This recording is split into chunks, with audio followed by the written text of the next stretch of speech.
উচ্চতায় মাত্র ৩ ফুট।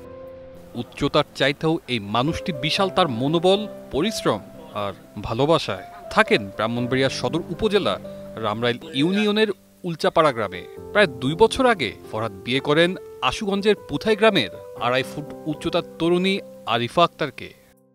অনেক কমতিতে থাকা তাদের ছোট্ট সংসারে কখনো ভালোবাসার কমতি ছিল না, কিন্তু সম্প্রতি শারীরিক অসুস্থতা ও কাজের অভাবে এখন তারা চরম অর্থকষ্টে ভুগছেন। জানা যায় ফরহাদ মিয়া পেশায় রূপার চেইন তৈরির কারিগর। প্রতিটি চেন বানিয়ে তিনি পান ১৩ টাকা। একসময় দিনে ১৫ থেকে ১৬টি চেইন তৈরি করে আয় করতেন ২ থেকে ২৫০ টাকা।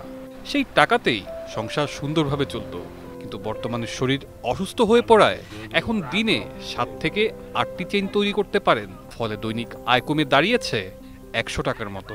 অনেক কষ্টের মধ্যে আছি। মা বাবা অত বেশি কাজকর্ম করতে পারে না, এগোতাম না। বাপের হয়ে একলা সংসার চলে। এরপরে ৭,০০০ টাকা বছরে মাটি ভাড়া দেওয়া হয়। তারপরে আমরা ঘর বাড়ি কোনো কিছু নাই, আমরা এভাবে চলে আসছি। আর আনফিনজন অনেক কষ্টের ভাবে চলে।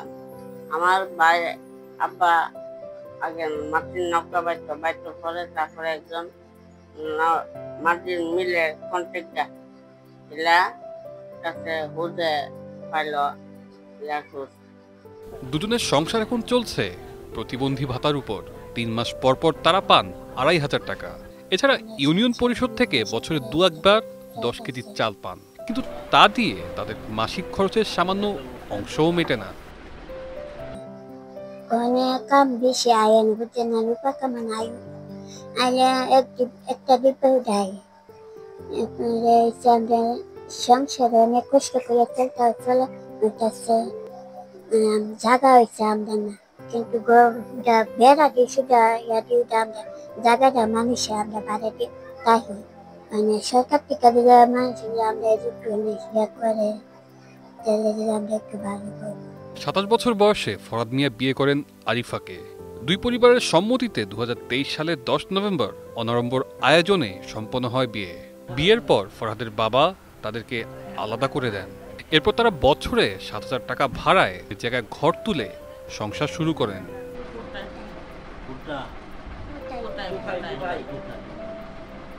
ফরহাদের মা জমিলা বেগম বলেন, আমার ছেলে ছোট, কিন্তু ওর মন অনেক বড়। ছোট্ট শরীরে কত কষ্ট করে রূপার কাজ শিখেছে, এখন অসুস্থ হয়ে গেছে, কাজ করতে পারে না। সরকারের কাছে অনুরোধ করছি আমার ছেলেকে একটা থাকার ঘর আর কাজের সুযোগ করে দেখ। আসসালামু আলাইকুম। আমি ফরহাদের আম্মা।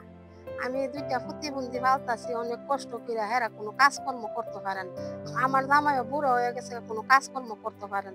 ওখানে আমি হেরারে কিভাবে লইয়া আমি হেরারে সুন্দর করে চলুম, আপনারা একটু সহযোগিতা করুন।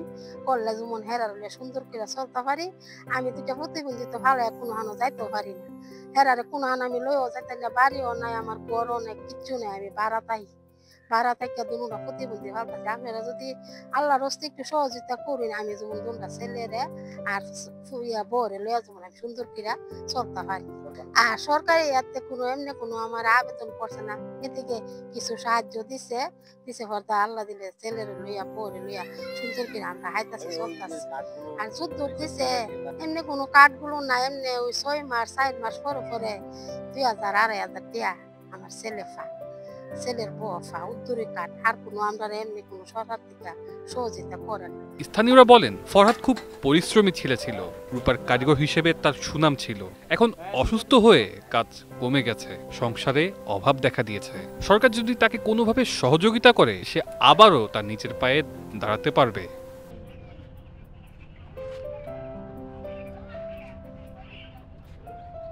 তবে তাদের জন্য স্থায়ী ঘর আর কর্মসংস্থানের ব্যবস্থা খুব জরুরি জানিয়ে রামরাইল ইউনিয়ন পরিষদের সংরক্ষিত মহিলা সদস্য মুফতিন খানুম বলেন, বর্তমানে ফরহাদ আরিফা দম্পতি মানবিক সহায়তার অপেক্ষায় দিন পার করছেন। ছোট্ট শরীর নিয়েও বড় মন আর দৃঢ় ইচ্ছাশক্তির এই মানুষটির চাওয়া ভিক্ষে নয়, শুধু একটু সুযোগের, যাতে কাজ করে সংসার যেন চলতে পারে।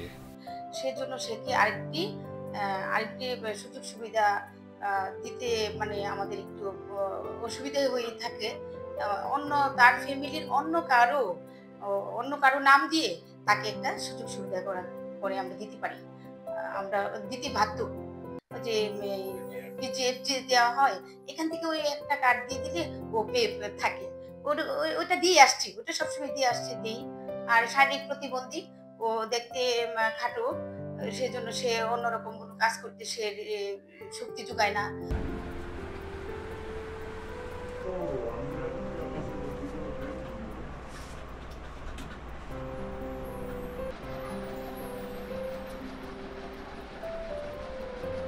এই দম্পতির গল্প এখন স্থানীয়দের কাছে অনুপ্রেরণা।